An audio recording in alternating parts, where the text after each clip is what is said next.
चलो मैं आ गया। ठीक है, अब हम लोग फिजिक्स के टॉपिक के बाद केमिस्ट्री के टॉपिक में डिस्कस करेंगे। ठीक है, तो केमिस्ट्री में देखिए क्या है कि केमिस्ट्री भी बहुत इंपॉर्टेंट टॉपिक है। केमिस्ट्री में भी आप लोग को मेहनत करना है। फिजिक्स में जो टॉपिक हम डिस्कस किए उसमें केमिस्ट्री का भी टॉपिक है, जिसमें आपको टॉपिक में सारा टॉपिक पर मेहनत करना है, बढ़िया से पढ़ना है। आप प्रत्येक का PYT DPP करना है, मॉक करना है। आप प्रत्येक चैप्टर का न्यूमेरिकल भी करना है। प्रत्येक चैप्टर का न्यूमेरिकल बेस्ड है, उसको करना है, उसका फार्मूला पढ़ना है। ठीक है, तो उससे इम्पोर्टेंट टॉपिक क्या है जो नीट 2026 में जिससे क्वेश्चन सारे आएंगे, आइए हम लोग डिस्कस कर लेते हैं। तो सबसे पहले आता है इसमें केमिस्ट्री इंपॉर्टेंट टॉपिक। ठीक है, सबसे पहले आता है same basic concept of chemistry, mole concept. ठीक है, मोल कंसेप्ट। देखिए इसमें सबसे पहले क्या है कि सवाल आपका जो भी आएगा मोल कंसेप्ट से आएगा। मोल कंसेप्ट वेरी इंपॉर्टेंट टॉपिक है।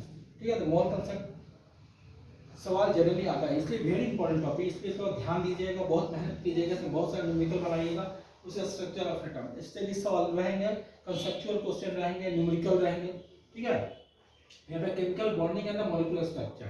ठीक है, केमिकल बॉन्डिंग, मॉलिक्यूलर स्ट्रक्चर। फिर बॉन्डिंग पर तुम्हारा sp2 sp3 sp3 हाइब्रिडाइजेशन होता है, बॉन्डिंग होता है, जितना प्रकार का बॉन्डिंग होता है, एक बॉन्ड लेंथ होता है, बॉन्ड एंगल होता है। तो उसमें सारा टॉपिक को आपको कवर करना है। एक एक न्यूमेरिकल को इसमें आपको सॉल्व करना है। इससे रिलेटेड जितना भी न्यूमेरिकल है आपको पूरा मेहनत करना, बढ़िया से बनाना है, फार्मूला एकदम फिंगर टिप्स करना चाहिए। उसके बाद आता है states of matter. States of matter में तुम्हारा जितना भी लॉज है, voice law, Charles law, ideal gas equation, सारा चीज को पढ़ना है। सॉलिड लिक्विड गैसेस, ठीक है ना। स्टेट्स ऑफ मैटर में जो होता है सॉलिड लिक्विड गैसेस जो आता है, उसे टॉपिक न्यूमेरिकल को आपको करना है। उसका थर्मोडायनामिक्स आता है, उसे इक्विलिब्रियम में केमिकल और आयनिक, ये इंपॉर्टेंट टॉपिक है। केमिकल में क्या देखना आपको, केमिकल आयनिक बेस्ड न्यूमेरिकल सबको देखना। Reduction is very important topic, ये आएगा ही एकदम कंफर्मेशन। इसमें जितने सारे क्वेश्चन हैं आपको इसमें सॉल्व करना है। उसके बाद आता है आपका classification of element and periodicity. ठीक है, इससे कम क्वेश्चन आता है, लेकिन इसमें टॉपिक का ध्यान दीजिएगा। Electrochemistry very important. Chemical kinetics में बहुत सारे क्वेश्चन आएगा। उसका कुछ coordination compound is very important topic, इसलिए इस पे बेस सारा न्यूमेरिकल फार्मूला को आपको रिवाइज करना है। उसका सॉलिड स्टेट आता है, सॉल्यूशन आता है। उसके बाद आता है P block element, D and F block. P और डी ब्लॉक एलिमेंट के लिए आपको जितना पीरियोडिक टेबल है, पीरियोडिक टेबल को पूरा चार्ट कर जाना है। पीरियोडिक टेबल का जितना ग्रुप है, एलिमेंट है, कौन कितने में आता है, जैसे हेलोजन ग्रुप क्या होता है, ठीक है, ग्रुप 17 होता है, अल्किल अल्काइन ऑर्बिटल क्या होता है, तो सारा पीरियोडिक टेबल को आपको कंठस्थ कर लेना है। जो भी है, बहुत सारे देखिए यूट्यूब में वीडियो शॉर्ट में बहुत सारा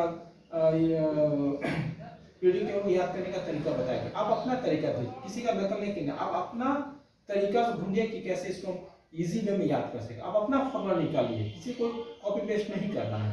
ठीक है, आप अपने आप में बादशाह हैं, अपने आप में आपके अंदर जो पोटेंशियल है वो किसी पोटेंशियल नहीं है, तो आप जो चाहे वो कर सकते हैं। लेकिन क्या है कि अपने आप में आप उस तरह का पोटेंशियल आपको पैदा जुनून करना पड़ेगा।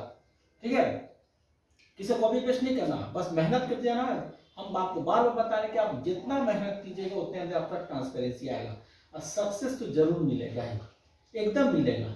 अपने आत्मा को झकझोर देना है, क्योंकि देखिए कंपटीशन बहुत टफ है, और टफ नहीं, इसके लिए एक्स्ट्रा ऑर्डिनरी प्रैक्टिस करना पड़ेगा आपको। 25 लाख बच्चा में एक्स्ट्रा ऑर्डिनरी बन के चलना है कि आई एम द बेस्ट, और अपने अंदर हमेशा पॉजिटिव एटीट्यूड रखना है। ठीक है, और अपना आपको बेस्ट देना, 100% देना। देखिए दुनिया में सब कुछ करने कराने वाले ऊपर वाला है, आपको बस अपना कर्म पर ध्यान देना है। ठीक है, कि हम अपना 100% दिए, होना नहीं होना ऊपर वाले के हाथ में है। और भी सारी चीजें देखिए, जैसे ऑर्गेनिक केमिस्ट्री में जनरल प्रिंसिपल है, उसमें देखिए इंपॉर्टेंट अल्कोहल का सारा, अल्कोहल से संबंधित जितना रिएक्शन है सबको लेना। उसमें अल्डिहाइड है, कीटोन है, कार्बोक्सिलिक एसिड है, अमीन्स है, एंड लास्ट में बायोमोलिक्यूल्स पॉलीमर।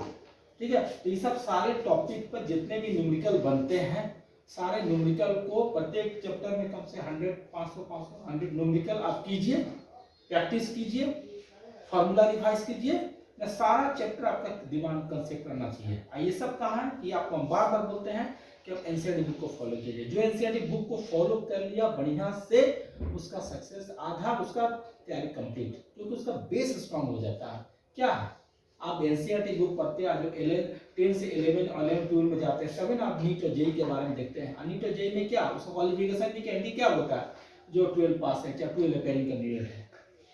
ठीक है, यही चीज है कि जितने सारे टॉपिक को आप 11 12 मान लीजिए इसको बढ़िया सा पढ़ लेते हैं तो इसमें कुछ है 50% आपका तैयारी हो गया और 50% खाली न्यूमेरिकल प्रैक्टिस करें। क्या है, बायोलॉजी को खूब पढ़ना है, और फिजिक्स केमिस्ट्री में जितना न्यूमेरिकल कीजिएगा उतना फायदा होगा। इसलिए कहा गया कि प्रैक्टिस नेक्स्ट मैंने परफेक्ट, जितना प्रैक्टिस कीजिए उतना परफेक्ट होता चाहिए।